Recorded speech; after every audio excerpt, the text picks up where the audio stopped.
know that this channel is not a cooking channel, but a lot of what I do is cooking. I love cooking. I figured it's a good medium to share that. So I'm gonna take all of my videos, I'm gonna separate them into playlists, and hopefully I'll do a good job of that. But you'll find cooking videos in a playlist. It's something that I want to share with the world.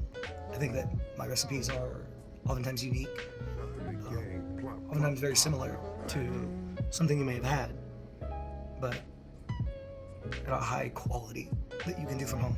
Today, I want to make some creme brulee. So, this recipe is very easy. It is 5 parts heavy cream, 1 part whole milk, 1 part egg yolks. We don't want any egg whites. And 1 part sugar.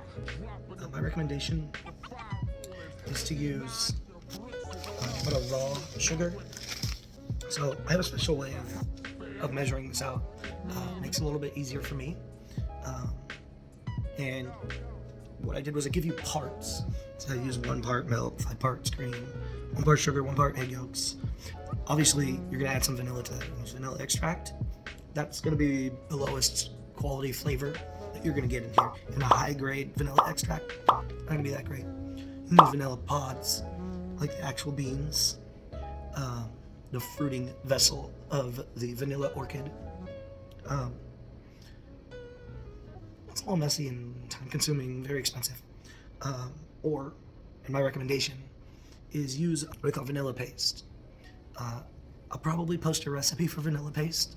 Now, my vanilla paste has vanilla pod, vanilla seeds, vanilla extract, vodka, whiskey, and xanthan gum. That's how I thicken it up. And so you're gonna end up with some goopy looking mess like this. This is amazing. Let me get on to that measuring. These are my ramekins. These actually came with creme brulee in them, so I know they're good to make creme brulee in. You can use whatever kind of ramekins you want, but I recommend shallow. Another thing you'll note, some of these look dirty. This is like, it's burnt sugar. It's charcoal. It's totally fine. Don't worry about it. These vessels are completely clean. They've been through the dishwasher.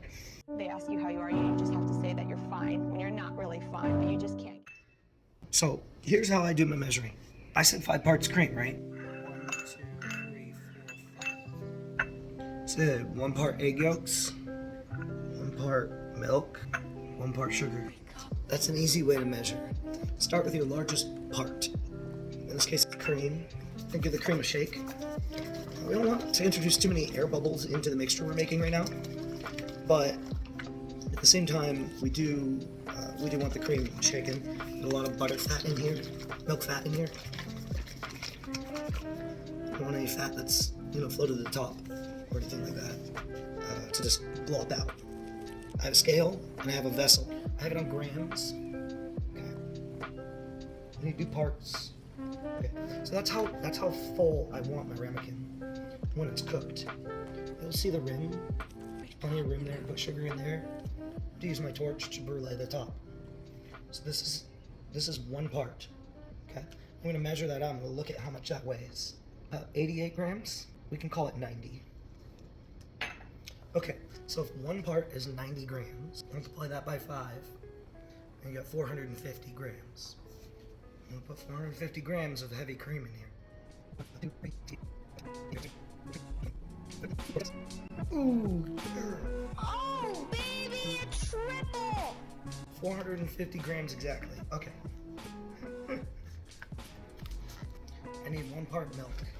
Okay, so if we're gonna add 90 more grams, from 450, we're going to 540. So, fill this up until it's 540. Ooh, 539.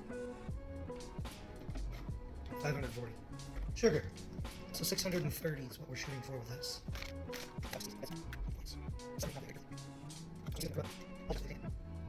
Eggs have albumin. That right there, the little white thing, that's the albumin. It's gonna have a really tough little texture. We want creamy, silky creme brulee. What I'm going to do is I'm just gonna take a little bit of this liquid and I'm gonna pour it back in with my egg yolks. I'm gonna give it a quick whisk. Break those egg yolks up. Next, I'm going to use a strainer. I'm gonna pour the mixture through the strainer. And what this is gonna do is it's gonna get rid of that albumin.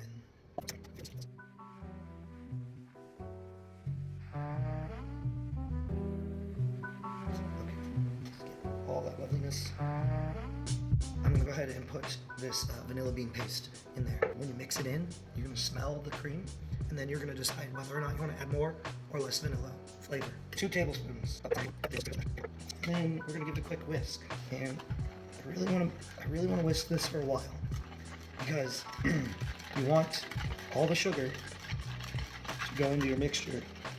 I'm also trying to be careful when I'm whisking not to incorporate a bunch of the air into here.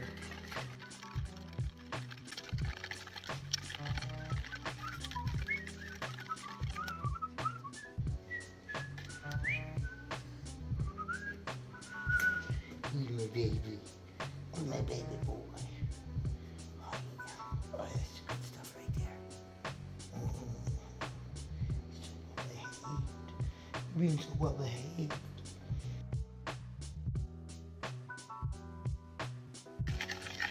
He's a good dog.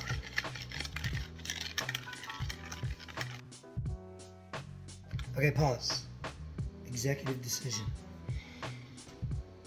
It smells like vanilla, but I'm not really here to do normal creme brulee. I'm here to do exquisite creme brulee.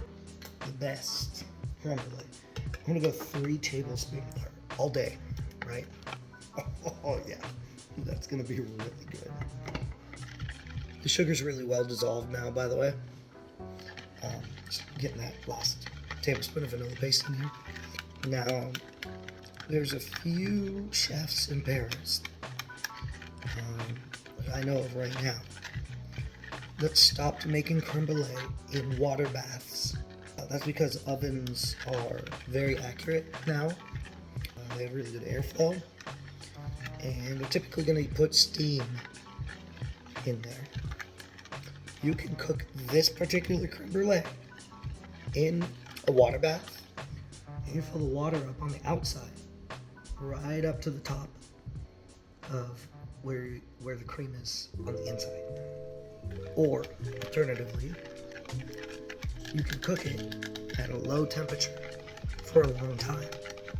Key is the jiggliness. When it comes out, it should be at a point where the mixture has a certain amount of jiggliness to it. How much jiggliness? Okay, here's my recommendation. I'm not going to show you my jiggliness in my vessel, what it looks like and all that. What I want you to do is I want you to go to a bunch of YouTube videos. I want you to look at creme brulee recipes and just drag the little time manipulator. Okay, fast forward until you see them like taking it out of the oven, checking the jiggliness. They'll all do it. Just do that. You know, there might be some differences. Look at the consistency.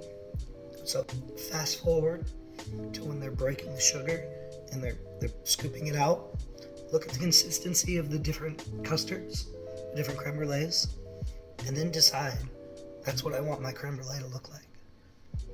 And then you know that's how much jiggliness you should have in your vessel. For me, I like a well done creme brulee.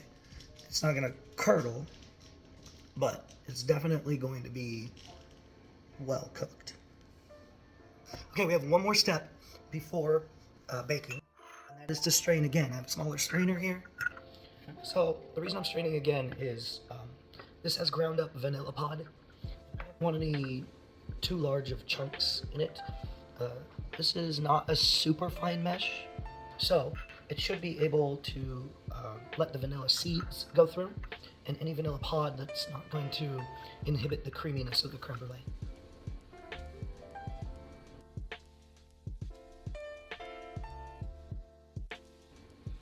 Alright, I'm very happy with that.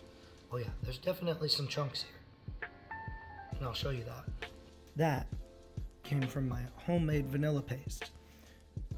Maybe the stuff at the store doesn't have as many chunks or whatever, but I would err on the side of caution. See the trick? Tap, tap, tap. Chef John would say, the old tappa tappa. I'm gonna cause those air bubbles to move around, and they're lighter than the liquid.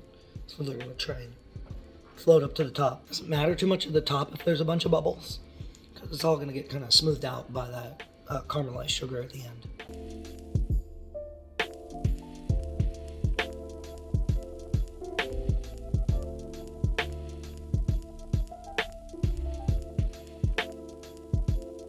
All right, let's bake.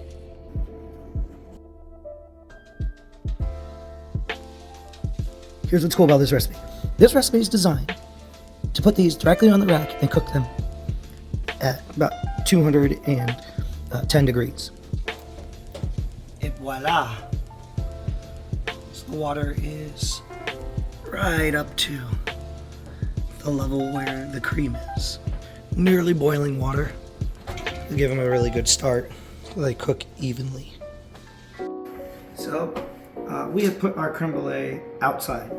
That means that the custards will set really fast. It's going to shrink certain parts, and the fats are going to separate a little and stuff. Put it in the refrigerator. It's like 0 degrees outside. So just don't put it in your freezer. Just be patient. But I sped it up for the sake of the fact that I have a friend here. And say hi, Scott. Hi, Scott. I knew you were gonna do it. No, that was perfect. Anyway, so take your creme brulee and give it a little sugar. You know, everybody is like this amount of sugar is just right and blah blah blah. I like a lot of sugar in mine. I like a large amount of bruleed sugar. I don't want that. You tap it with the back of a spoon gently and it breaks apart. No, I want like candy on top of my creme brulee. That's me, okay? And it's also going to depend a little bit on how deep your creme brulee is. So if it's really deep, you may want a little bit more of that crunch to offset that. That's the whole idea. Because the brulee top, while it makes creme brulee, it doesn't really change the flavor profile much. It complements the flavor profile that should already be in your creme brulee. You'll note this sugar, it is a light colored raw sugar mixed with brown sugar. It's about a 50-50 ratio. You can use whatever sugar you want, obviously. We're gonna light up our torch. And there is a technique to this, which is that between your thumb and your index finger, you're going to point the torch up against the rim and you're going to spin your creme brulee. So we'll try again just with the lighter sugar. Put less in here, kind of just enough to barely coat it. That's going to make it a lot easier. And then you can do multiple rounds of that if you want a thicker caramel. Turn this on. And you'll see that this doesn't brown like the other one did. Or, excuse me, it doesn't blacken, but rather turns brown. And it's just enough to melt it. Now, some people like just a little bit like that. Like I said, I like a lot more.